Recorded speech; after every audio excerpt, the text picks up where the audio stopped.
History of Julius Caesar, by Jacob Abbott. Chapter 3. Advancement to the Consulship. From this time, which was about 67 years before the birth of Christ, Caesar remained for 9 years generally at Rome, engaged there in a constant struggle for power. He was successful in these efforts, rising all the time from one position of influence and honor to another, until he became altogether the most prominent and powerful man in the city. A great many incidents are recorded as attending these contests, which illustrate in a very striking manner the strange mixture of rude violence and legal formality by which Rome was in those days governed. Many of the most important offices of the state depended upon the votes of the people, and as the people had very little opportunity to become acquainted with the real merits of the case in respect to questions of government, they gave their votes very much according to the personal popularity of the candidate. Public men had very little moral principle in those days, and they would accordingly resort to any means whatever to procure this personal popularity. They who wanted office were accustomed to bribe influential men among the people to support them, sometimes by promising them subordinate offices, and sometimes by the direct donation of sums of money. And they would try to please the mass of the people, who were too numerous to be paid with offices or with gold, by shows and spectacles and entertainments of every kind which they would provide for their amusement. This practice seems to us very absurd, and we wonder that the Roman people should tolerate it, since it is evident that the means for defraying these expenses must come ultimately, in some way or other, from them. And yet, absurd as it seems, this sort of policy is not wholly disused even in our day. The operas and the theaters and other similar establishments in France are sustained in part by the government, and the liberality and efficiency with which this is done forms in some degree the basis of the popularity of each succeeding administration. The plan is better systematized and regulated in our day, but it is, in its nature, substantially the same. In fact, furnishing amusements for the people and also providing supplies for their wants, as well as affording them protection, were considered the legitimate objects of government in those days. It is very different at the present time, and especially in this country. The whole community are now united in the desire to confine the functions of government within the narrowest possible limits, such as to include only the preservation of public order and public safety. The people prefer to supply their own wants and to provide their own enjoyments, rather than to invest government with the power to do it for them, knowing very well that on the latter plan the burdens they will have to bear, though concealed for a time, must be doubled in the end. It must not be forgotten, however, that there were some reasons in the days of the Romans for providing public amusements for the people on an extended scale which do not exist now. They had very few facilities then for the private and separate enjoyments of home, so that they were much more inclined than the people of this country are now to seek pleasure abroad and in public. The climate, too, mild and genial nearly all the year, favored this. Then they were not interested, as men are now, in the pursuits and avocations of private industry. The people of Rome were not a community of merchants, manufacturers, and citizens enriching themselves and adding to the comforts and enjoyments of the rest of mankind by the products of their labor. They were supported in a great measure by the proceeds of the tribute of foreign provinces, and by the plunder taken by the generals in the name of the state in foreign wars. From the same source, too, foreign conquest, captives were brought home to be trained as gladiators, to amuse them with their combats, and statues and paintings to ornament the public buildings of the city. In the same manner, large quantities of corn, which had been taken in the provinces, were often distributed at Rome. And sometimes even land itself, in large tracts, which had been confiscated by the state or otherwise taken from the original possessors, was divided among the people. The laws enacted from time to time for this purpose were called agrarian laws, and the phrase afterward passed into a sort of proverb, inasmuch as plans proposed in modern times for conciliating the favor of the populace by sharing among them property belonging to the state or to the rich are designated by the name of agrarianism. Thus, Rome was a city supported in a great measure by the fruits of its conquests, that is, in a certain sense, by plunder. It was a vast community, most efficiently and admirably organized for this purpose, and yet it would not be perfectly just to designate the people simply as a band of robbers. They rendered, in some sense, an equivalent for what they took in establishing and enforcing a certain organization of society throughout the world, and in preserving a sort of public order and peace. They built cities, they constructed aqueducts and roads, they formed harbors and protected them by piers and by castles. They protected commerce and cultivated the arts and encouraged literature and enforced general quiet and peace among mankind, allowing of no violence or war except what they themselves created. Thus they governed the world, and they felt, as all governors of mankind always do, fully entitled to supply themselves with the comforts and conveniences of life, in consideration of the service which they thus rendered.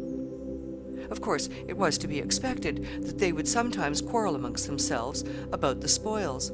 Ambitious men were always arising, eager to obtain opportunities to make fresh conquests and to bring home new supplies, and those who were most successful in making the results of their conquests available in adding to the wealth and to the public enjoyments of the city would, of course, be most popular with the voters.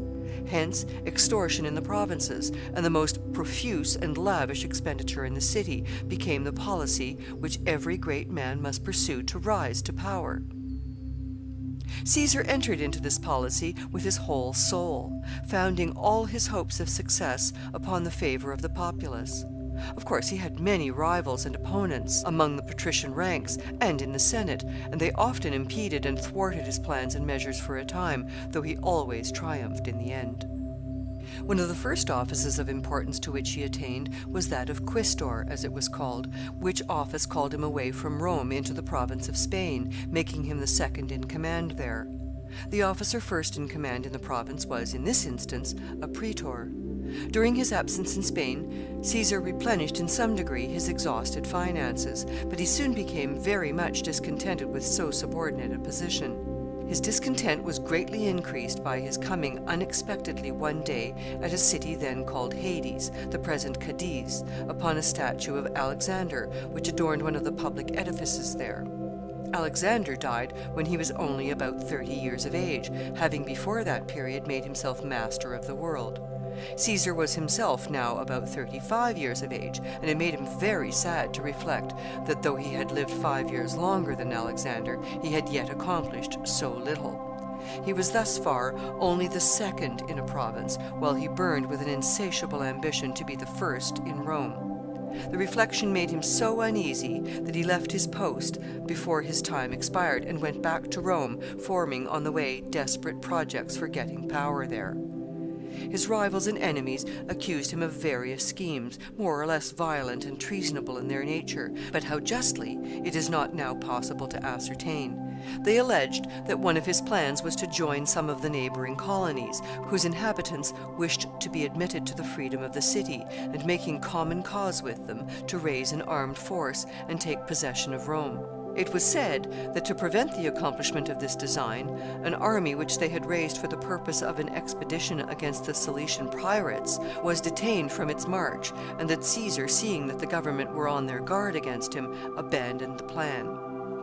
They also charged him with having formed after this a plan within the city for assassinating the senators in the Senate House, and then usurping with his fellow conspirators the supreme power.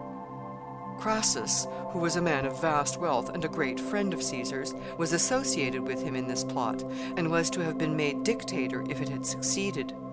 But notwithstanding the brilliant prize with which Caesar attempted to allure Crassus to the enterprise, his courage failed him when the time for action arrived. Courage and enterprise, in fact, ought not to be expected of the rich. They are the virtues of poverty. Though the Senate were thus jealous and suspicious of Caesar, and were charging him continually with these criminal designs, the people were on his side, and the more he was hated by the great, the more strongly he became entrenched in the popular favor. They chose him aedile. The aedile had the charge of the public edifices of the city, and of the games, spectacles, and shows which were exhibited in them. Caesar entered with great zeal into the discharge of the duties of this office. He made arrangements for the entertainment of the people on the most magnificent scale, and made great additions and improvements to the public buildings, constructing porticos and piazzas around the areas where his gladiatorial shows and the combats with wild beasts were to be exhibited. He provided gladiators in such numbers, and organized and arranged them in such a manner, ostensibly for their training, that his enemies among the nobility pretended to believe that he was intending to use them as an armed force against the government of the city. They accordingly made laws limiting and restricting the number of the gladiators to be employed. Caesar then exhibited his shows on the reduced scale which the new laws required, taking care that the people should understand to whom the responsibility for this reduction in the scale of their pleasures belonged. They, of course, murmured against the Senate, and Caesar stood higher in their favor than ever. He was getting, however, by these means, very deeply involved in debt, and in order partly to retrieve his fortunes in this respect, he made an attempt to have Egypt assigned to him as a province. Egypt was then an immensely rich and fertile country. It had, however, never been a Roman province. It was an independent kingdom in alliance with the Romans, and Caesar's proposal that it should be assigned to him as a province appeared very extraordinary. His pretext was that the people of Egypt had recently deposed and expelled their king, and that consequently the Romans might properly take possession of it. The Senate, however, resisted this plan, either from jealousy of Caesar or from a sense of justice to Egypt. And after a violent contest, Caesar found himself compelled to give up the design. He felt, however, a strong degree of resentment against the patrician party who had thus thwarted his designs. Accordingly, in order to avenge himself upon them, he one night replaced certain statues and trophies of Marius in the Capitol, which had been taken down by order of Sylla when he returned to power. Marius, as will be recollected, had been the great champion of the popular party and the enemy of the patricians, and at the time of his downfall all the memorials of his power and greatness had been everywhere removed from Rome, and among them these statues and trophies, which had been erected in the Capitol in commemoration of some former victories, and had remained there until Sylla's triumph, when they were taken down and destroyed. Caesar now ordered new ones to be made, far more magnificent than before. They were made secretly and put up in the night. His office as aedile gave him the necessary authority. The next morning, when the people saw these splendid monuments of their great favorite restored, the whole city was animated with excitement and joy. The patricians, on the other hand, were filled with vexation and rage. Quote, "Here is a single officer," said they, "who is attempting to restore by his individual authority what has been formally abolished by a decree of the Senate. He is trying to see how much we will bear. If he finds that we will submit to this, he will attempt bolder measures still." End quote. They accordingly commenced a movement to have the statues and trophies taken down again, but the people rallied in vast numbers in defense of them. They made the Capitol ring with their shouts of applause, and the Senate, finding their power insufficient to cope with so great a force, gave up the point, and Caesar gained the day. Caesar had married another wife after the death of Cornelia. Her name was Pompeia. He divorced Pompeia about this time under very extraordinary circumstances. Among the other strange religious ceremonies and celebrations which were observed in those days was one called the celebration of the mysteries of the good goddess. This celebration was held by females alone, everything masculine being most carefully excluded. Even the pictures of men, if there were any upon the walls of the house where the assembly was held, were covered. The persons engaged spent the night together in music and dancing and various secret ceremonies, half pleasure, half worship, according to the ideas and customs of the time. The mysteries of the good goddess were to be celebrated one night at Caesar's house, he himself having, of course, withdrawn. In the middle of the night, the whole company in one of the apartments were thrown into consternation at finding that one of their number was a man. He had a smooth and youthful-looking face, and was very perfectly disguised in the dress of a female. He proved to be a certain Clodius, a very base and dissolute young man, though of great wealth and high connections. He had been admitted by a female slave of Pompeia's, whom he had succeeded in bribing. It was suspected that it was with Pompeia's concurrence. At any rate, Caesar immediately divorced his wife. The Senate ordered an inquiry into the affair, and after the other members of the household had given their testimony, Caesar himself was called upon, but he had nothing to say. He knew nothing about it. They asked him then why he had divorced Pompeia, unless he had some evidence for believing her guilty. He replied that a wife of Caesar must not only be without crime, but without suspicion. Clodius was a very desperate and lawless character, and his subsequent history shows, in a striking point of view, the degree of violence and disorder which reigned in those times. He became involved in a bitter contention with another citizen whose name was Milo, and each, gaining as many adherents as he could, at length drew almost the whole city into their quarrel. Whenever they went out, they were attended with armed bands, which were continually in danger of coming into collision. The collision at last came, quite a battle was fought, and Clodius was killed. This made the difficulty worse than it was before. Parties were formed, and violent disputes arose on the question of bringing Milo to trial for the alleged murder. He was brought to trial at last, but so great was the public excitement that the consuls, for the time, surrounded and filled the whole forum with armed men while the trial was proceeding, to ensure the safety of the court. In fact, violence mingled itself continually in those times with almost all public proceedings, whenever any special combination of circumstances occurred to awaken unusual excitement. At one time, when Caesar was in office, a very dangerous conspiracy was brought to light, which was headed by the notorious Catiline. It was directed chiefly against the Senate and the higher departments of the government. It contemplated, in fact, their utter destruction, and the establishment of an entirely new government on the ruins of the existing constitution. Caesar was himself accused of a participation in this plot. When it was discovered, Catiline himself fled. Some of the other conspirators were, however, arrested, and there was a long and very excited debate in the Senate on the question of their punishment. Some were for death. Caesar, however, very earnestly opposed this plan, recommending instead the confiscation of the estates of the conspirators and their imprisonment in some of the distant cities of Italy. The dispute grew very warm, Caesar urging his point with great perseverance and determination, and with a degree of violence which threatened seriously to obstruct the proceedings, when a body of armed men, a sort of guard of honor stationed there, gathered around him and threatened him with their swords. Quite a scene of disorder and terror ensued. Some of the senators arose hastily and fled from the vicinity of Caesar's seat to avoid the danger. Others, more courageous, or more devoted in their attachment to him, gathered around him to protect him, as far as they could, by interposing their bodies between his person and the weapons of his assailants. Caesar soon left the Senate, and for a long time would return to it no more.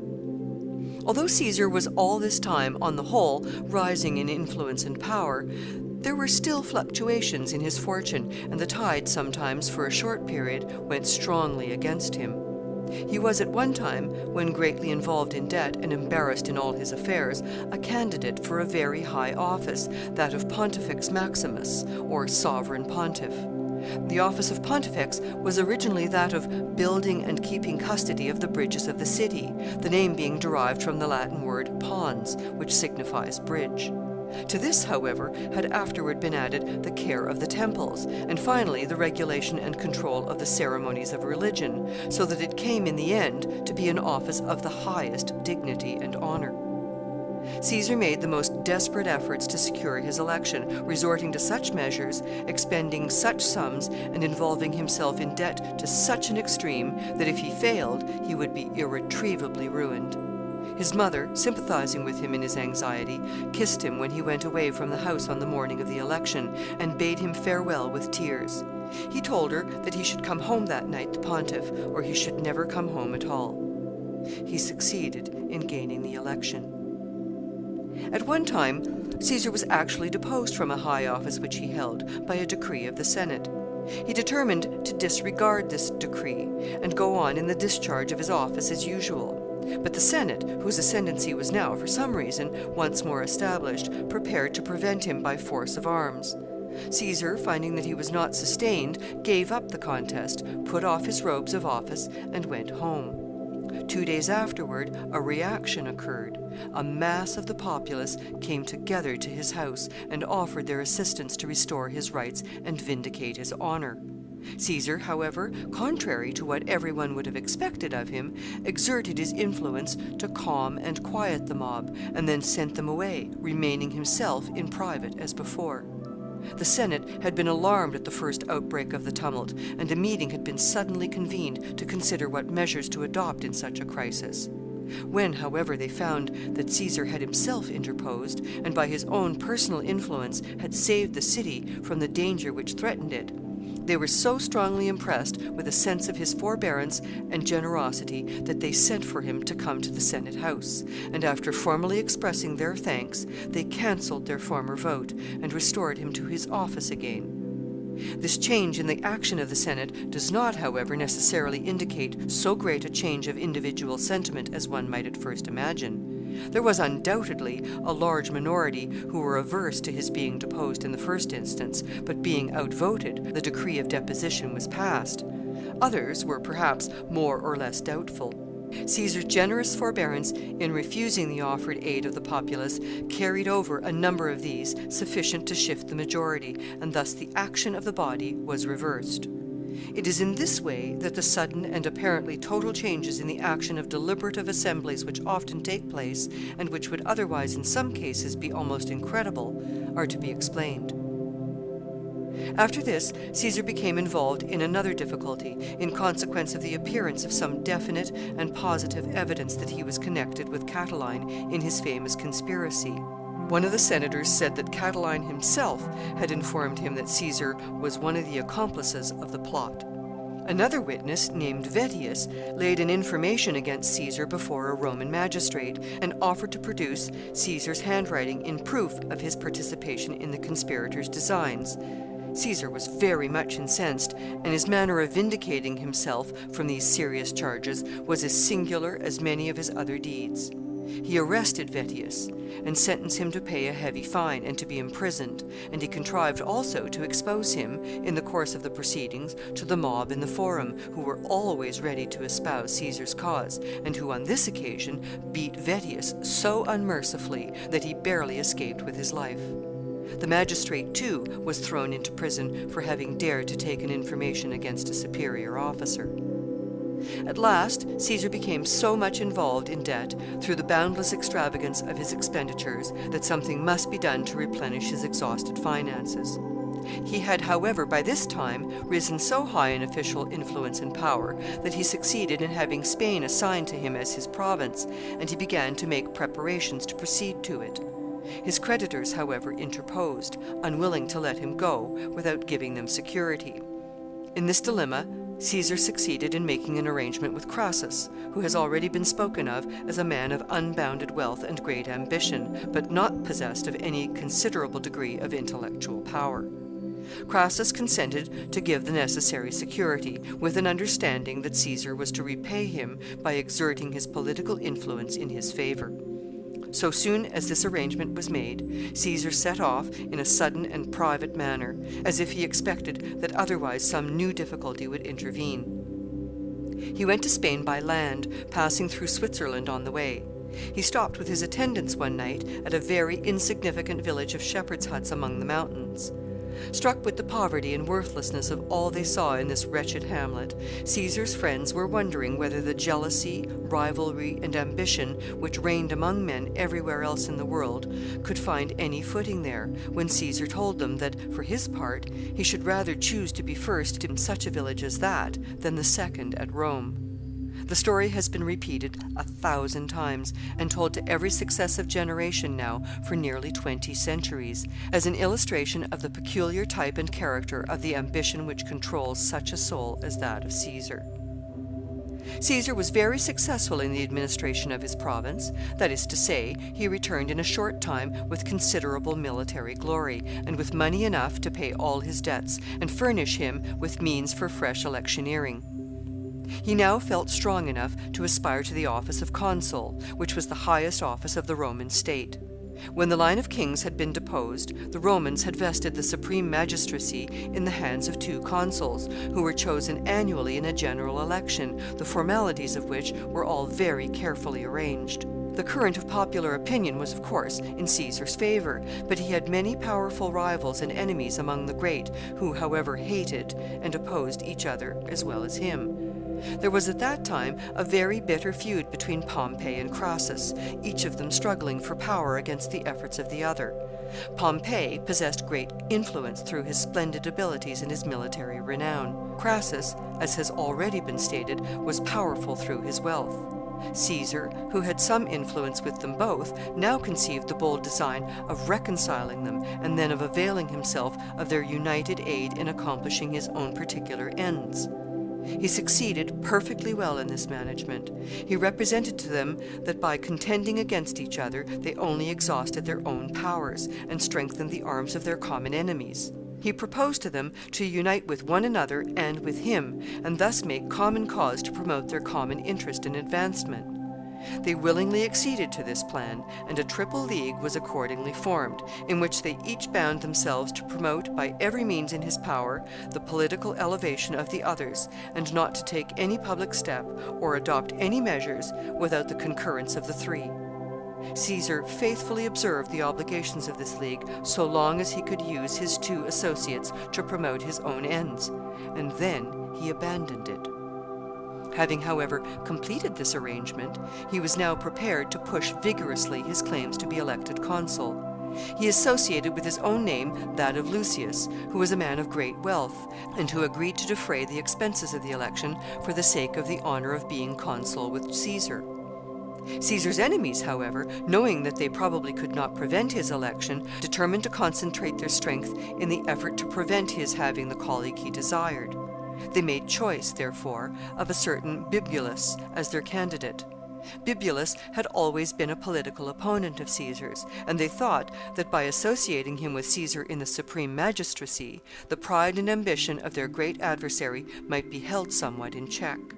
They accordingly made a contribution among themselves to enable Bibulus to expend as much money in bribery as Lucius, and the canvass went on.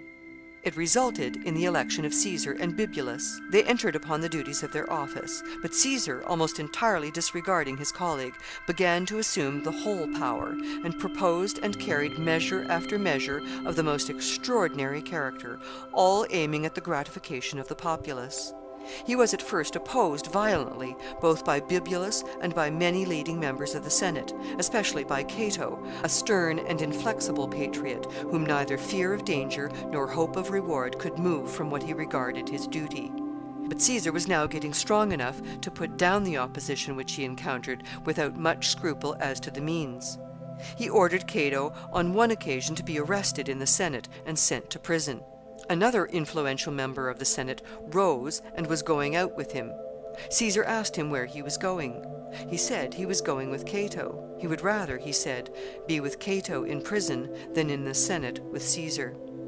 Caesar treated Bibulus also with so much neglect, and assumed so entirely the whole control of the consular power, to the utter exclusion of his colleague, that Bibulus at last, completely discouraged and chagrined, abandoned all pretension to official authority, retired to his house, and shut himself up in perfect seclusion, leaving Caesar to his own way.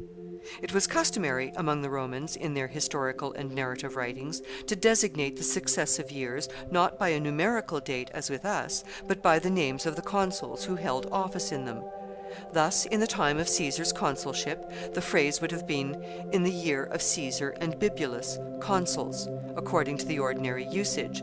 But the wags of the city, in order to make sport of the assumptions of Caesar and the insignificance of Bibulus, used to say, "in the year of Julius and Caesar, consuls," rejecting the name of Bibulus altogether, and taking the two names of Caesar to make out the necessary duality.